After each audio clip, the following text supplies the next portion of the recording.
उनकी परपोती कलकत्ते में दादा परदादा मुगल बादशाह, हिंदुस्तान का, पूरे हिंदुस्तान का मालिक, उनकी परपोती आज की तारीख में बर्तन मांज करके खाने पर मजबूर है। अंत्योदय का योजना मिलता है मुगल बादशाह की परपोती। आखिरी दौर था जब उनको कैद किया गया रंगून में। 2 गज जमीन हिंदुस्तान में नहीं मिली। हिंदुस्तान का मालिक था, पूरे हिंदुस्तान का मालिक था। हिंदुस्तान की सारी जमीन उनके पैरों के नीचे में थी। उन्होंने कैद खाने में कील लेकर के दीवार पर जूते से, अपने जूते से कील ठोक ठोक करके जो अशार लिखे, वो अशार हमें आज की तारीख में याद आ रहे हैं। लगता नहीं है जी मेरा इस उजड़े दयार में, लगता नहीं है जी मेरा उजड़े दयार में, क्या कीजिएगा रह के इस आलमे नापायदार में। उम्रे दराज मांग कर लाए थे 4 दिन, उम्रे दराज मांग कर लाए थे 4 दिन, 2 आरजू में कट गए 2 इंतजार में। 2 तो आरजू ही करते रहे कि हम ये कर लेंगे वो कर लेंगे, और 2 इंतजार में कट गए।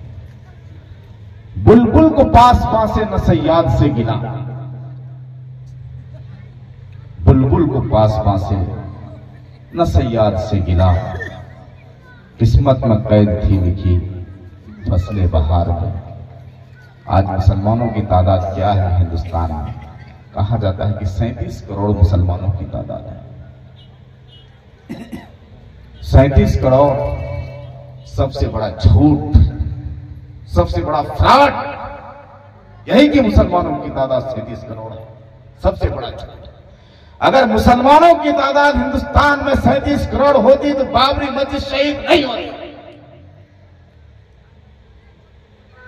मुसलमानों की तादाद 37 करोड़ होती तो 2 अप्रैल सन 2025 को पार्लियामेंट में वक्फ अमेंडमेंट बिल पास नहीं होता। मुसलमानों की तादाद तो सिर्फ उतनी ही है हिंदुस्तान में जो कि आपको फज्र की नमाज में जमात के साथ नमाज पढ़ते हुए मस्जिद में मुसलमान होते, उतनी ही तादाद। 5 वक्ता नमाज में जो आपको मस्जिद में मिलते हैं उतनी ही तादाद है मुसलमानों की। सिर्फ टोपी लगा करके इफ्तार कर लेने से, रुमाल पहन करके इफ्तार कर लेने से, रोजा नहीं रखा, कुर्ता पाजामा खरीद करके ईद की नमाज पढ़ लेने से कोई आदमी मुसलमान नहीं होता। वो तो दूसरे लोग भी कर रहे हैं। गैर मुस्लिमों में इस्लाम मुसलमानों में क्या फर्क है? यही फर्क है। पूरी दुनिया मुसलमानों के पीछे पड़ी हुई है और मुसलमान मुसलमान के पीछे पड़ा हुआ है। मुसलमान मुअज्जिन के पीछे पड़ा हुआ है, बेशक बेशक। मुसलमान इमाम के पीछे पड़ा हुआ है, मुसलमान मौलवियों के पीछे पड़ा हुआ है, मुसलमान हाफिजों के पीछे पड़ा हुआ है, मुसलमान मकतब के पीछे पड़ा हुआ है, मुसलमान मदरसे के पीछे पड़ा हुआ है। ये मुसलमानों का हाल है और पूरी दुनिया मुसलमानों के पीछे पड़ी हुई है। अगर अब भी हम लोगों ने होश के नाखून नहीं लिए मेरे भाई, वो दिन दूर नहीं जब हमारे नामो निशान खत्म हो जाएंगे, हमें पहचानना भी दुश्वार हो जाएगा कि हम कौन है।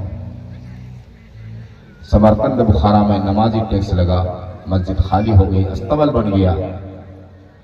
और उसके बाद तो फिर क्या हुआ कि जब देखा कि तमाम मस्जिदें खाली हो गई हैं तो शहर के मुसलमानों को एक बड़ी मस्जिद में जमा किया,